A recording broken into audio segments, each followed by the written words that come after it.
This clip is brought to you by SaveWithConrad.com. Next up, we get the Undertaker and Diesel. Undertaker pins Diesel in a long match, 16 minutes and 46 seconds with a tombstone.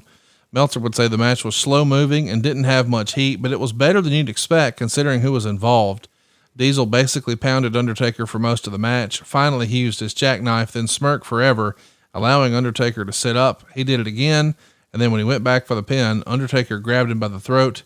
Diesel used the back suplex, and Undertaker sat up again.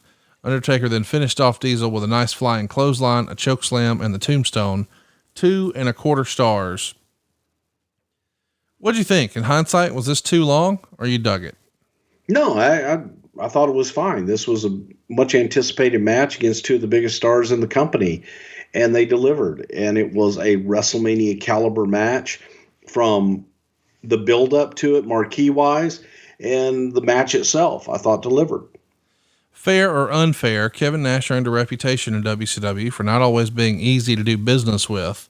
Was he easy to do business with here? He's another guy I used to hear say, hey man, I didn't know what type of year I was going to have until I got my WrestleMania payoff. So with that in mind, I seem to think he'd be on his best behavior here at WrestleMania. Am I wrong? I wouldn't say he was on his best behavior at all. There was, bitching about the size of their pictures in the program or something like that. Day of WrestleMania. And it's like, come on, are you serious? It was little things like that just didn't, what should have been a much smoother, match. I just think was marred with little, petty stuff. At the end of the day, Diesel went out and delivered, and I thought did a damn good job in the ring. Getting there sometimes can be more difficult than it has to be. How great was the camera shot when Diesel's laying in the middle of the ring after the match is over and you've got that wide shot and it's zooming out? I don't know why, but that shot still sticks out to me from this show. Told a lot of stories. It really did. Do you know, at this point, was Taker the locker room leader we know he would become in later years? Was he already sort of the enforcer, the godfather of the locker room, if you will? And how was he with the way Shawn and I keep saying it, Razor and Diesel had handled their business? Taker's Taker, and Taker's a pro through and through. So the way that he handled it and getting the match in the ring was good. The fact that he allowed outside forces to kind of get in his head a little bit, it's just a shame. But at the end of the day, Undertaker was able to go out and perform and have a hell of a performance in a marquee match and a marquee show. So to that, kudos to him.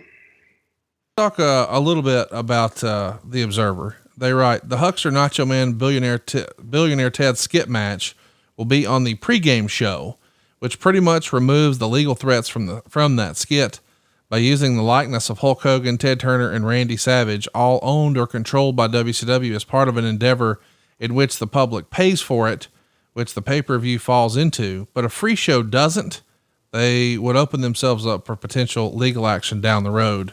So the idea is there was a match originally promoted that's going to have Nacho Man and Huckster and Billionaire Ted in a match on the pay-per-view.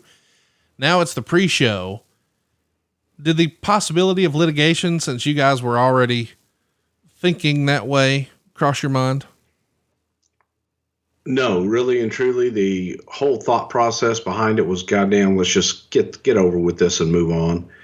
And no one was going to buy the pay-per-view for that. No, correct. And it was more along the lines of just let's get it over with, put it on the pre-show, be done with it, and just be done. So by this point, you guys were just frustrated with the whole thing, but knew you had to have a payoff. So let's just get it over with. Okay. Is that one of those deals in hindsight where it seemed like a good idea on paper, but then it was just a fart in church?